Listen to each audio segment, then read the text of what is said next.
Hello and welcome back to An Old Man Watches, where today I'm going to be talking about Uwe Boll's 2003 action horror film House of the Dead, which is based on the video game franchise of the same name. Now, the movie begins with a group of college students arriving at a dock in a small town near Seattle. There are five students, but the film's narrator, who is not one of them, quickly makes apparent that the only one we really need to pay attention to is a woman named Alicia. In any case, the quintet are here to catch a boat to a big rave on the nearby Isla del Morte, which translates to Island of Death, which is, not ominous at all, especially not since we as an audience are seeing short vignettes of the rave that indicate unpleasant things are happening there. Now, of course, the college kids don't know that. So, in their eyes, what's ominous is that they've missed the boat to the party. They're forced to pay an extortionate amount to a local fishing captain in order for him to take them to the island, a journey that is nearly interrupted by the local Coast Guard, who suspect said captain has a sideline in gun running. In any case, the kids finally arrive at the island where they find the rave site ransacked and abandoned. Fortunately, they soon locate a derelict house with three people inside. This trio includes Alicia's ex Rudy, who is also our narrator, so clearly we can expect him to stick around for the rest of the movie. Rudy and Co. fill the newcomers in on what should be obvious from the film's name. The island is infested with zombies, a horde of which attacked the rave and slaughtered almost all the attendees. So now the group are stuck on an island that's crawling with hostile undead. It seems they're going to need to fight their way past the horde if they want to make it to a boat and get out of here, which is no easy task, especially without weapons. So it's very fortunate, I guess, that the Coast Guard were right about the erstwhile fishing captain, and he happens to have a chest full of weapons buried nearby. So, as noted at the start of this video, House of the Dead is a Uwe Boll film. Boll achieved notoriety in the early to mid noughties by directing a series of critically panned video game adaptations. This was the first such film. It was followed in quick succession by Alone in the Dark, Blood Rain, and In the Name of the King, a Dungeon Siege tale. Now, what attracted the notoriety was not simply that the films were bad, which, to be clear, they all were. All of them except this one were nominated for the worst picture Golden Razzie. What was caused the notoriety was that they were not only bad, but they all lost money, and yet Boll's available budget grew significantly with each picture, quadrupling from sort of around 12 million to around 60 million between House of the Dead and In the Name of the King.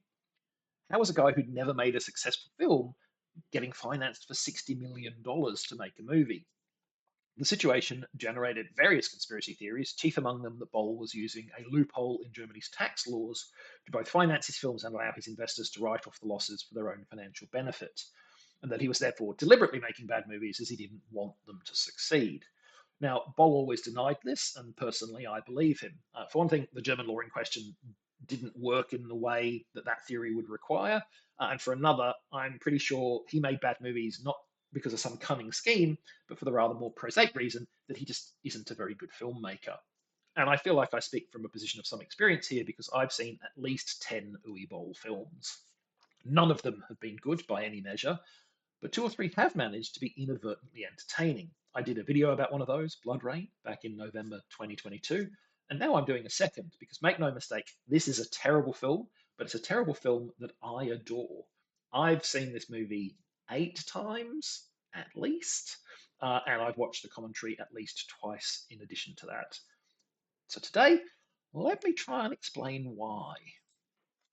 So, one of the most notorious and mocked decisions that Boll made in this movie was to splice actual video game footage into the live action of the film.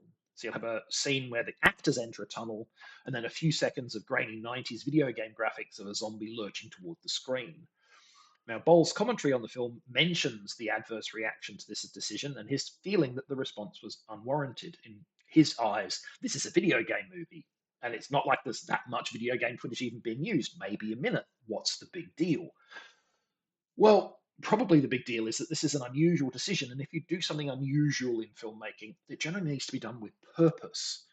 Are we supposed to think that the characters are actually in a video game? If they are, what are we even watching? If they aren't, what are the scenes in the game supposed to depict? Why are they there? Now, the conspicuous thing about Boll's response, of course, is that it lacks any such statement of a purpose and what he intended the inclusion of the game footage to achieve. And I suspect that's because he just thought it was cool and didn't really consider it any further. Now, the sad thing is, Boll could have said something like, well, including this footage was a way to quickly and cheaply convey the message the characters were fighting off hordes of zombies. I was working on a limited budget and runtime, and having long scenes of hordes of zombies being mowed down, whilst it would have been true to the game, wouldn't really have been anything more than empty spectacle that cost lots of money and hurt the pacing of the film. That would have been a good reason for the video footage to be there. Now, of course, there's also a good reason why Bolt didn't give that explanation, that he wanted to avoid empty spectacle that would hurt the pacing of the film. And that's because he clearly loves him some empty spectacle, and he doesn't really care whether it hurts the pacing of the film.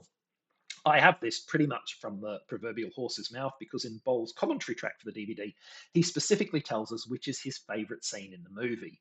It's a scene where the characters try to make it to a derelict house while zombies pour out of the forest to attack them.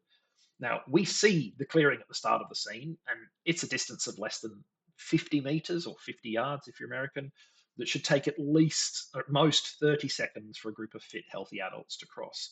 The scene lasts, and I am not kidding here because I just went and checked, more than 9 minutes. That's 10% of the movie's entire runtime, including credits. This interminable sequence includes several snatches of video game footage, massive amounts of zombies charging across the screen, copious shots of the actors shooting at targets that are not on screen, a whole lot of slow mo, and several instances of minor characters getting killed off and enjoying a spinny camera game over type mini sequence, just in case you've forgotten that the film is based on a video game. Now,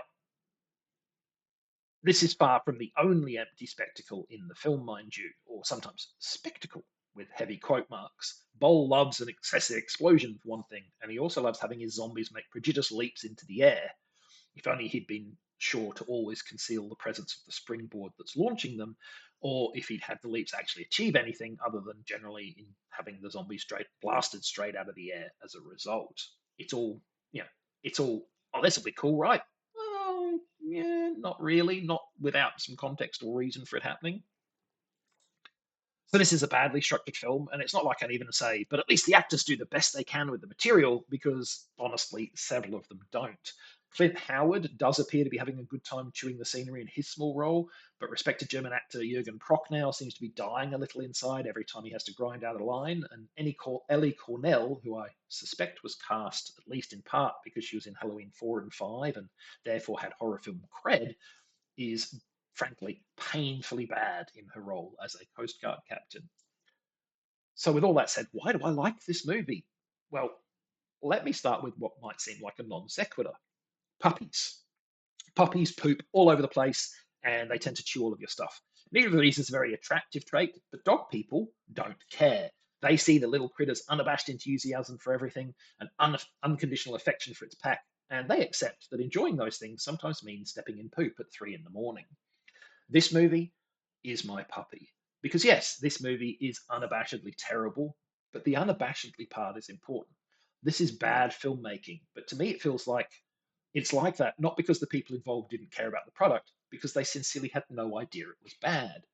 Bowles' self proclaimed favourite sequence of the film is one of its worst, but I see no reason to doubt that he genuinely loves it and thinks it's a great part. To my mind, a big reason later Bowl films are generally less fun than this one is because it feels like he's trying to do something a bit more sensible and mainstream. I wish he'd instead leaned into his wilder ideas. He might have ended up making something genuinely interesting rather than just endearingly terrible. Or maybe they would have been a disaster, who knows. Now, much as I enjoy this film, I can't really recommend it to people.